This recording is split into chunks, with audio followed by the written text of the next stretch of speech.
ఇక సినిమా రంగానికి వస్తే సినిమా రంగం అనగానే ఈరోజు నాకు ఎంతో గర్వకారణం. దానికి చిరునామాగా, క్రియేటివ్కి చిరునామాగా తెలుగు సినిమా తయారైంది. ఇది మనందరికీ గర్వకారణం. భక్త ప్రహ్లాద మొదలుకొని బాహుబలి వరకు. ఇక మీరు ఒకసారి ఇది చూసినప్పుడు ఎన్టీ రామారావు గారు చరిత్ర ఉన్నంత వరకు తెలుగువారి గుండెల్లో శాశ్వతంగా ఉండే వ్యక్తి, ఉండనున్న వ్యక్తి నందమూరి తారక రామారావు గారనే విషయం మనం మర్చిపోవడానికి వీలు లేదు. ఒక వెంకటేశ్వర స్వామిని చూడాలన్నా, శ్రీకృష్ణుడు రూపం చూడాలన్నా, లేకుంటే పేదవాడిని ట్యాక్సీ డ్రైవర్గా చూడాలన్నా, లేకపోతే ఏది మనం గుర్తుపెట్టుకోవాలన్నా సమాజంలో ప్రగాఢమైన ముద్ర వేసిన వ్యక్తి ఎన్టీ రామారావు గారు. ఈ జిల్లాకు వస్తే ఎన్టీఆర్, ఏఎన్ఆర్, ఈ ప్రాంతం నుంచే కృష్ణ, శోభన్ బాబు, ఎస్వీఆర్ అందరూ ఇక్కడి నుంచే వచ్చారు. ఇటీవల కాలంలో చిరంజీవి, మా రాష్ట్ర ఉప ముఖ్యమంత్రి మిత్రుడు పవన్ కళ్యాణ్ కూడా ఈ ప్రాంతం నుంచే. ఇకపోతే బాలయ్య అఖండ తాండవం గురించి చెప్పాల్సిన పని లేదు, అన్స్టాపబుల్. ఆయన ఇంకొక పక్క ముందుకు పోయే పరిస్థితి వచ్చాడు. టాలీవుడ్, బాలీవుడ్, కోలీవుడ్, మాలీవుడ్, శాండిల్వుడ్ అనేక రాష్ట్రాల్లో అనేక ఇండస్ట్రీస్ ఉన్నా తెలుగు హీరోలకు ఉండే క్రేజే ప్రత్యేకం, దాంట్లో అనుమానమే లేదు. ఈరోజు మీరు చూసినప్పుడు మన సినిమాలు బాహుబలి చూసినా, మిగిలిన సినిమాలు చూసినా ఆ సినిమాలకే వన్నె తీసుకొచ్చే పరిస్థితికి వచ్చారు. కడాన బాహుబలి గురించి ఇస్ ఎక్సలెన్సీ అంబాసిడర్ కూడా మాట్లాడే పరిస్థితికి వచ్చారు. త్రిబుల్ ఆర్ సినిమా కూడా ఒక చరిత్ర క్రియేట్ చేసింది. ఇలాంటివన్నీ మనం చూస్తే సంస్కృతి, సాహిత్యం, సినిమా తెలుగు ప్రజల బలం, దీంట్లో అనుమానం అవసరం లేదు. అదే సమయంలో ఈరోజు క్రియేటివ్ ఎకానమీ గురించి మాట్లాడారు మన మంత్రి గారు కందుల దుర్గేశం గారంటూ. ఈ ప్రాంతాన్ని కోహినూరు అన్నాడు, కానీ కోహినూరు దొరికిందే ఈ ప్రాంతంలో, కోహినూరు ఉత్పత్తి అయిందే ఈ ప్రాంతంలో. ఇక్కడి నుంచి అది నిజాంకి వెళ్ళడం, నిజాం నుంచి బ్రిటిష్కి లండన్కి వెళ్ళడం. నేను ఒకసారి లండన్కి వెళ్ళి మీ ఎగ్జిబిషన్కి వస్తారంటే మీరు వస్తే దాన్ని డిమాండ్ చేస్తారని వాళ్ళు నా మీద ప్రత్యేకమైన ఇంటెలిజెన్స్ పెట్టే పరిస్థితికి వచ్చారు. అది మన వారసత్వ సంపద. ఎక్కడున్నా ఆ కోహినూరు డైమండ్ శాశ్వతంగా గుర్తుంటుంది. అలాంటి కోహినూర్ డైమండ్లుండే ప్రాంతం ఈ ప్రాంతం అని మరొక్కసారి మీ అందరికీ విజ్ఞప్తి చేస్తున్నా. అలాంటి మీ అందరికి కావాల్సింది నేను ఈ మధ్యకాలంలో చెప్తున్నా. ఒకప్పుడు శారీరకంగా కష్టపడేవాళ్ళం, ఇప్పుడు శారీరకంగా కష్టపడడం కాదు, హార్డ్ వర్క్ పోయింది, స్మార్ట్ వర్క్ వచ్చింది, నాలెడ్జ్ ఎకానమీ వచ్చింది. ఇంట్లో కూర్చొని హ్యాపీగా పనిచేసే రోజులు వచ్చాయి. వర్క్ ఫ్రమ్ హోమ్ వచ్చేసింది. డబ్బులు సంపాదించుకోవాలంటే నాలెడ్జ్ ఉంటే distance is not the constraint. ఆ పరిస్థితికి వచ్చాం. నేను ఒకటే హామీ ఇస్తున్నాను, ప్రపంచంలో ఉండే నాలెడ్జ్ ఇక్కడ తీసుకొస్తాం, టెక్నాలజీ తీసుకొస్తాం. అది రేపు రాబోయే రోజుల్లో స్పేస్ టెక్నాలజీ, శాటిలైట్ లాంచ్ చేసే ప్రాంతం మన తిరుపతిలోనే ఉంటుంది, దాంట్లో అనుమానం లేదు. అలాంటి టెక్నాలజీ వస్తుంది. డ్రోన్ టెక్నాలజీ కర్నూలులో, ఓర్వకల్లో డ్రోన్ టెక్నాలజీ సిటీనే క్రియేట్ చేస్తున్నాం. ఇంకో పక్క ఎలక్ట్రానిక్స్, దానికి చిరునామాగా ఆంధ్రప్రదేశ్ ఉంటుంది. విమానాలు ఎక్కడో తయారు చేయాల్సిన అవసరం లేదు.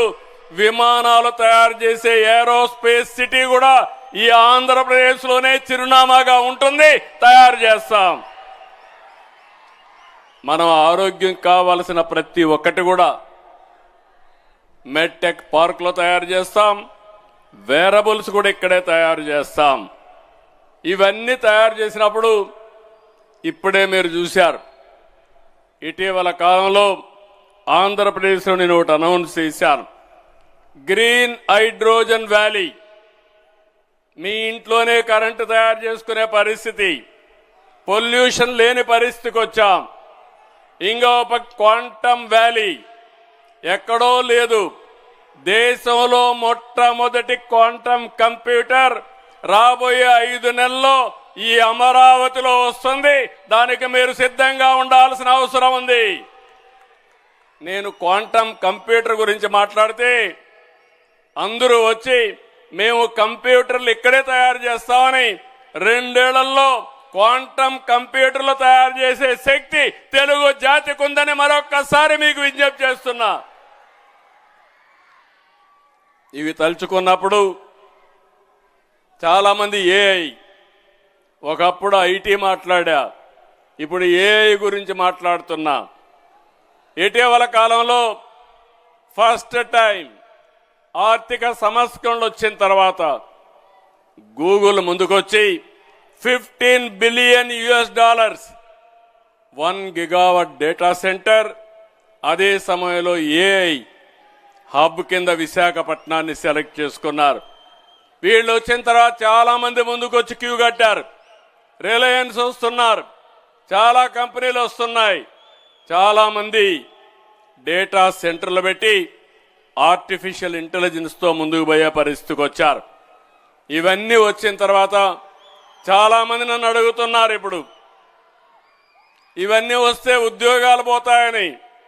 నేను ఒకటే చెప్పాను, ఉద్యోగాలు ఎక్కడికి పోవు, ఉద్యోగాలు కల్పించడానికి టూరిజాన్ని ప్రమోట్ చేస్తామని ఇప్పుడు టూరిజాన్ని ప్రమోట్ చేస్తున్నాం. అన్ని ఇజమ్స్ ఆర్ ఇర్రెలవెంట్ అయిపోయినాయి. ఒక 30 ఏళ్లకు మన పేరు చూస్తే భావజాలాలపైన మాట్లాడేవాళ్ళం, నువ్వు కమ్యూనిస్టా, క్యాపిటలిస్టా, సోషలిస్టా అని.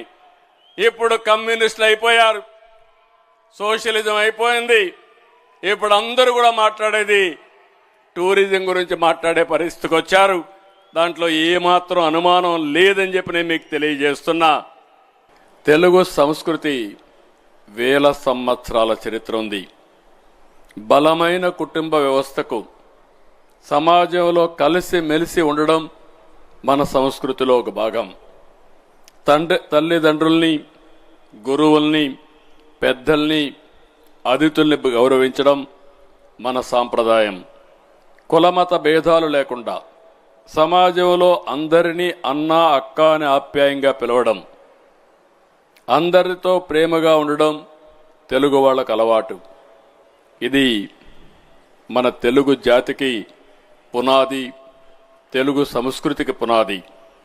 తెలుగు జాతిలోని చొరవ, మంచితనం, ఆతిథ్యం, నైపుణ్యం, విలువలు, సామర్థ్యం ఉన్నాయి. అందుకే నేడు ప్రపంచం ఎక్కడెళ్ళినా మన తెలుగు వాళ్ళు నెంబర్ 1గా ఉంటారు. నేను ఒక చిన్న ప్రయోగం చేశాను. ఎగ్జాక్ట్గా 25 సంవత్సరాల కంటే ముందు నేను చెప్పింది మీ ఇంట్లో ఉండే వాళ్ళకి ఎంత ఆశిస్తారనేది కాకుండా పిల్లలకి ఇంట్లో ప్రతి ఒక్కరిని ఐటీ చదివించండి. నాలెడ్జ్ ఎకానమీలో బ్యాక్ బోన్ అవుతుంది. మీరిచ్చే 5 ఎకరాలు 10 ఎకరాల భూమి కంటే ప్రయోజకులైతే 100,000 కోట్ల రూపాయలు సంపాదిస్తారని 25 సంవత్సరాల కంటే ముందు చెప్తే ఈరోజు నేను గర్వంగా అనౌన్స్ చేయగలుగుతున్నా. ప్రపంచంలో ఏ దేశానికైనా వెళ్ళండి, మీరు ఒక పాష్ లొకాలిటీకి వెళ్ళండి, గట్టిగా తెలుగులో అరిస్తే 100 మంది అక్కడ గ్యాదర్ అయ్యే పరిస్థితి వస్తున్నారు. అది తెలుగువాడి సత్తా. అది హైయెస్ట్ పర్ క్యాపిటా ఇన్కమ్ ఎర్నర్స్గా తయారయ్యే పరిస్థితికి వచ్చారు. ఈ కృష్ణా జిల్లానే తీసుకోండి, వీళ్ళు లేని ప్రాంతం లేదు, వీళ్ళు లేని వ్యాపారం లేదు, వీళ్ళు చెయ్యని పనే లేదు. సంపద సృష్టిలో ప్రపంచమంతా వీళ్ళే ఉన్నారు. ఇప్పుడు ఇక్కడికి వస్తే ఆ బోట్లు ఇప్పుడే చూశా, ఎవరు చేశారని అడిగా. ఇక్కడ మీరు చూసినప్పుడు సింపుల్ ఇండియా పాపారావు ఫ్లోరిడాలో ఉన్నాడు. నేను ఒకసారి పిలిపిస్తే వచ్చాడు. ఇప్పుడు ఇక్కడ ఫ్యాక్టరీ పెట్టి ఏవైతే మీకు అందరికీ రేపు రాబోయే రోజులు ఆహ్లాదకరంగా ఉండడానికి, న్యూ ఎక్స్పీరియన్సెస్ క్రియేట్ చేయడానికి సింగిల్ బెడ్రూమ్, అక్కడే రాత్రంతా ఉండొచ్చు, ఫ్లోటింగ్ రెస్టారెంట్లు, ఇవన్నీ కూడా వచ్చే పరిస్థితి వచ్చిందంటే మన వాళ్లకు నాలెడ్జ్కు కొరత లేదు. ఈరోజు ఒకటే చెప్తున్నా, రేపు రాబోయే రోజుల్లో ప్రపంచంలో ఉండే నాలెడ్జ్ కానీ టెక్నాలజీ కానీ ఇక్కడ తీసుకొచ్చే బాధ్యత నాది. దాన్ని ఉపయోగించుకునే ప్రయోజకులయ్యే బాధ్యత మీదని మరొకసారి అందరికీ విజ్ఞప్తి చేస్తున్నాం.